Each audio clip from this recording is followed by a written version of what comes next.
Welcome back everyone to the Hello World Guide. This is another episode of the SFML Dodger game series, and in this video we are going to implement a system to make our game frame rate independent. So the idea is that currently our game is working, but the only problem with it is that once the game actually starts, depending on how fast the system is running, the player is actually going to move faster. Even though we want the player speed to be like the same, regardless of whether what the speed the actual program is running at. So if a person has got a computer with a low memory and the game runs slow on that, then the player will actually move slow. In the game won't like pause after a little bit.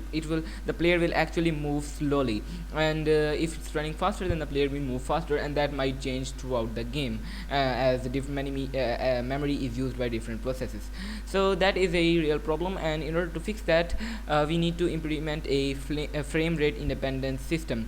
So in order to do that, I'm actually going to take this rectangle shape player that we have got, and I'm going to move this actually here below the enemies, because the player is related with these are the game ones. This is for the random number generation variables, and in here we are going to add the system variables.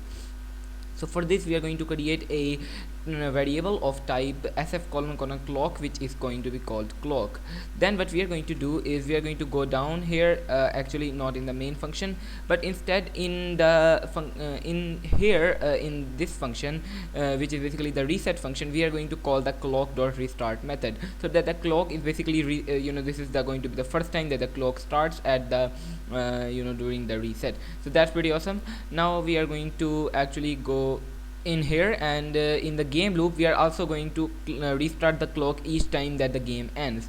And what we are going to do is we are going to multiply the player moves. So we are moving the player, and that value that we are putting for the speed, we are going to multiply it by clock dot get elapsed time dot as seconds. Now what does this do? So the basic idea with this is that we will restart the clock every loop. So every time the game runs, every time the game loop runs, we are going to restart the clock. So this elapsed time will basically tell us the time since the last frame, which we can use to figure out how fast or slow our game is going.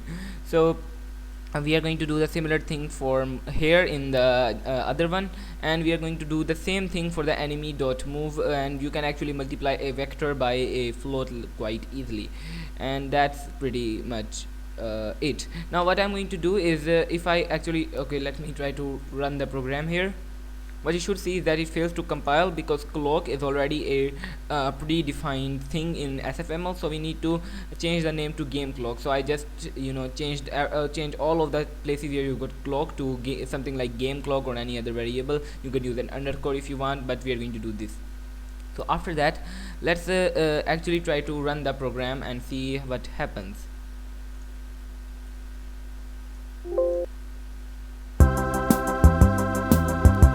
Here you can see that the program is opening up very slowly, and it's not really working that well, and the screen is kind of really white, and yeah, it's causing a lot of problems. So it's basically frozen, and if I try to run the program again, then we have kind of a similar result. So the problem that's happening here that we need to fix is that here this point minus -1 is too slow for the player. So I'm going to change it to something like 100, and I'm going to do similar thing for this.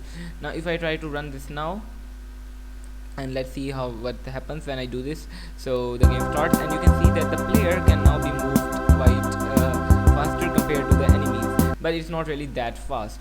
So if I press Ctrl Y again, and here we have got what we are going to do. Let me just go up here. Okay, so we have got this here. Now I'm going to go ahead and change this where we are doing the enemy speeds to something like 15 here, and I'm going to remove the divided by 1000 because we don't want to make it really small anymore.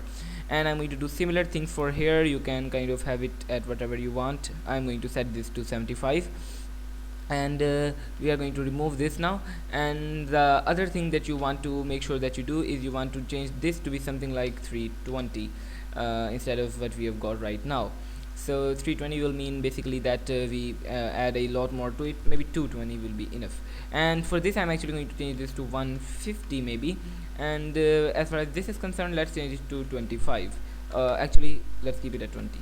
So like I'm going to copy this that we have got here, just copy that, and I'm going to go up here in the where is it now, in the reset function, where we are initializing the enemies for the first time, and we are going to replace that vector 2f by this, and that is going to be pretty awesome. So yeah, with that done, it is basically pretty much going to be pretty nice. And I'm going to change this to be 300 instead of just 150. Let's make it 300. And by the way, you want the left one to be negative. So now let's start the game and see whether our program works or not. So as soon as the program starts, you can see that it works, and our enemy is coming quite nicely, and we have got pretty much everything implemented in a nice manner. And yeah, that's pretty awesome. So with this done, in the next video we are going